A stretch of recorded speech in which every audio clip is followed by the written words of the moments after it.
Interesting. So,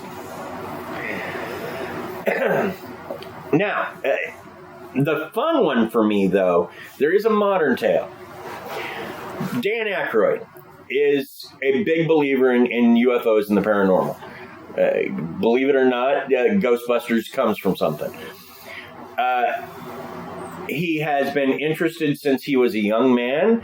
He's seen UFOs. He was producing a show for the Sci-Fi Channel. I've heard this story, but yes, go. Yeah, he's producing a show for the Sci-Fi Channel. It's going to be like a paranormal show and a UFO show.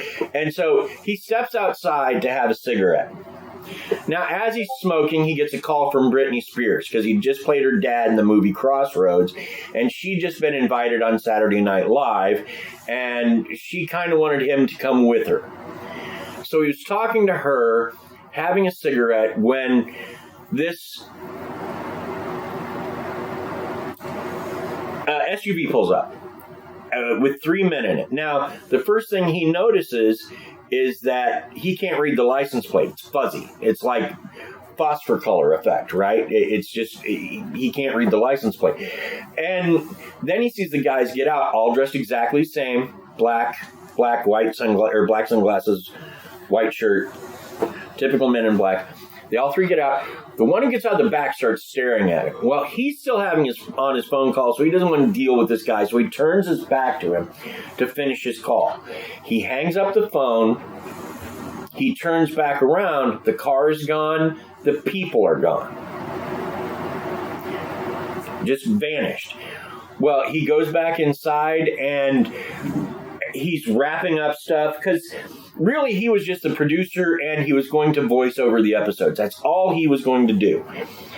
And so he goes back inside to check it, and all of a sudden everybody is shutting things down. The studio shut down the entire program. They canceled everything. They kept the footage. They refused to let him have any of it, and he was promptly kicked off of the lot where he was making the show. So according to him, the Men in Black shut down that show. Partly because he was going to have a scientist on who had not been on before, a NASA scientist who had actually seen quite a few anomalies and was going to talk about them. And that person has not been on a show before or since. And so he's convinced that's why they shut him down. Wow. Okay, and I know I always say this when you talk about that story, and that one kind of gets me. That one really kind of gets me because that's creepy. And then there's what I like to call the little encounters. There are a handful of reports from all across the world of people who have had strange encounters. In fact, in 1950, the Maury Island, the guy that saw the Maury Island UFO, was approached by Men in Black who told him not to talk about it. So, if it was confined to 1966, 67, I'd go, okay, it's the draft. If it was confined to the 1950s, I'd go, okay, it's the doldrums after the war. If it was confined to, the year 2000, I would say, Dan Akroyd spent too much time with Britney Spears. But, or 9/11. Or 9/11. But as for, so the grand collective here of all we have,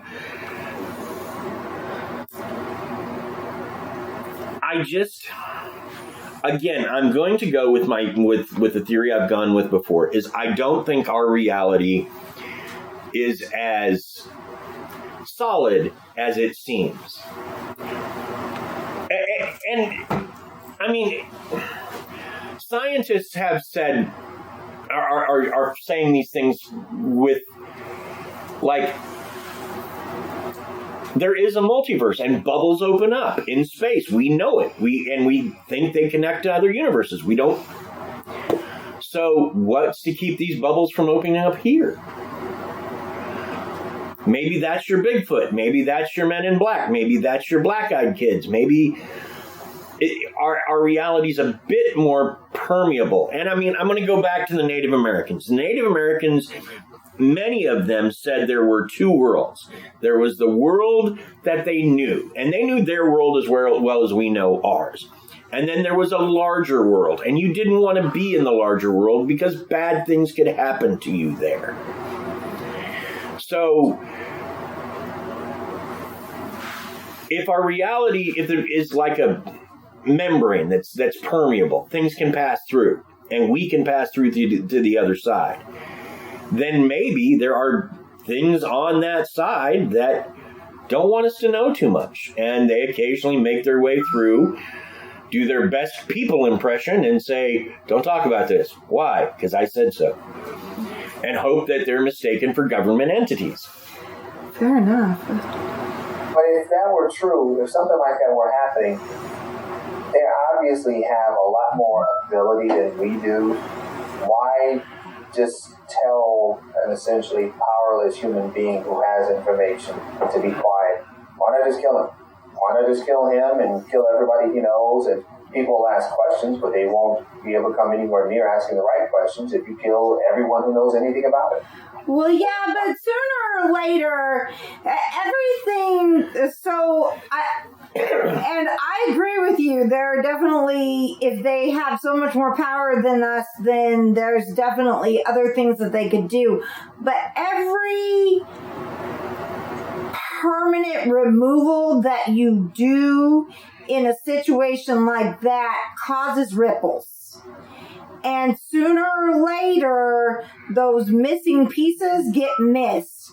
And if they're not quite sure on fitting into the piece of time that they're in or the society that they're touching, it would make sense that they would avoid making that kind of permanent change because they're wanting to kind of stay under the radar. So taking out individuals,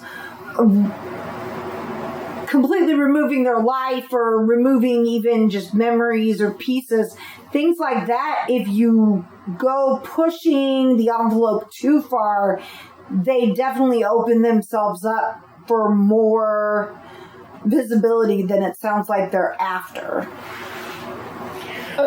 And okay, here's yourself to visibility by making yourself known to someone to the point where you say, hey, don't talk about something, as opposed to if somebody just goes to sleep and never wakes up again. If someone goes to sleep and never wakes up again, depending on who they are, there could be an inquest, there could be... But if you show up dressed like a government official and say, don't talk about this, and then leave...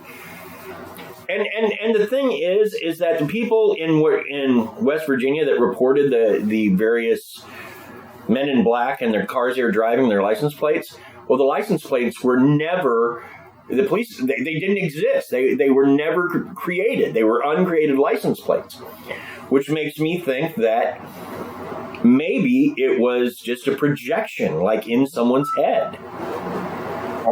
So isn't that creating the ripples that you're talking about by putting yourself in a place where you're seen, where the vehicle you're driving is seen, where your behavior is noticed, where the words you're saying that are I are remembered, where you're touching a person? It is. Isn't that creating a ripple too? It is, but it's okay. There are people, the minute you go, we're going to talk about Men in Black, we'll go, no, we're not. I'm leaving. I'm out. Bye.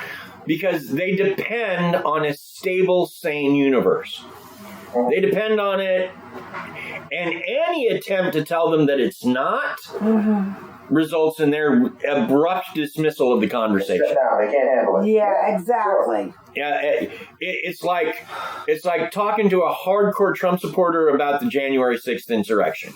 They don't want to hear it. Exactly. Or talking to a hardcore Christian about Satanism. Like, exactly. that conversation. Yes. Right. You bet. And so I honestly think that they've gained more by being mysterious than they gain by being assassins. Yeah, the person's not there to talk about anything, but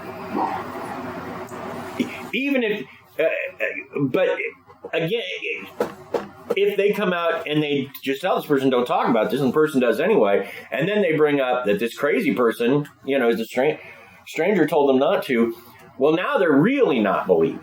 Yeah. Now they've really been marginalized, because not only they're talking about this wacky Mothman thing, now they're talking about this wacky Men in Black thing. And I have no truck with either one, because it means my universe isn't right. Now I can't live in a universe that's not right.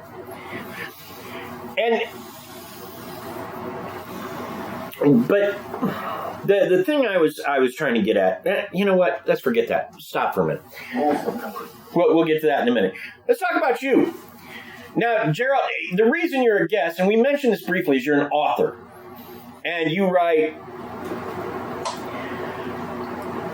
bizarro horror, kind of. Horror with humor, with heart, but different. Kind of like awkward. Not awkward, absurd. Kind of absurd, but absurd in a way that is scary. I'm not doing a very good job of describing. Why don't you let him describe? I have a tough time explaining it sometimes too, so you're doing fine. Okay. Long story short, it's this brilliant collection of these humorous ideas jammed together in a way that, if you think about it logically, it doesn't fit, but it feels right. And that's what's amazing to me, is it feels like, oh my God, it's got all the satisfying elements of a good conspiracy. There you go. It's like, this all fits. It all works. Oh my God. And you kind of use that to build up some of your characters and some of your ideas. And I think it's amazing. So what do you got that's out now?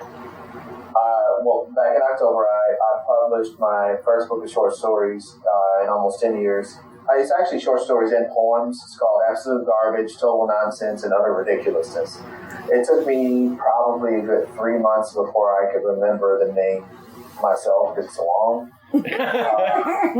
It's actually a book that was, I guess you could say, 30 years in the making, because the oldest short story was taken from a class assignment I'd written back when I was in 8th grade. I'd never done anything with it, and that's where a lot of the stories came from. Stories that I'd written and had never done anything with for various reasons. Like maybe I'd written it for an anthology and it wasn't accepted, or maybe I just written it because I had an idea and just shelved it, never did anything with it. But it's, that story I wrote when I was in 8th grade, and some stories I wrote when I was in college, stories I wrote a few years ago and maybe didn't finish and then finally finished, and some stuff that I wrote just last year specifically for this book. And the same thing with the poetry. I wrote some stuff new, some stuff was college years, and I had to do it. I put in some really syrupy, drippy, sugary poems I wrote for my girlfriend back when I was in high school. Aw, that's sweet though. It's embarrassing, but I figured it was good to put it in.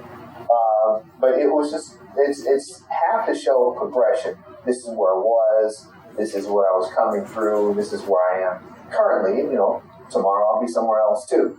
But it was also, when I looked at the overall arc, if you could say there's one, it was also about odd relationships. And that we're in the middle of a pandemic, and I would say all of our relationships were impacted, whether it's a spouse, sibling, a child, a coworker, or some person you met on the street. How you interact with those people today is different than how you would have interacted with that person 3 years ago. Yeah. And that's what it is. All these relationships are odd in some way. They're challenging in some way. That's what these stories are. So that's what they are. One of the ones that came to mind was a story that I started a couple years ago, and I just didn't know how to finish it, and I abandoned it, and then I rewrote it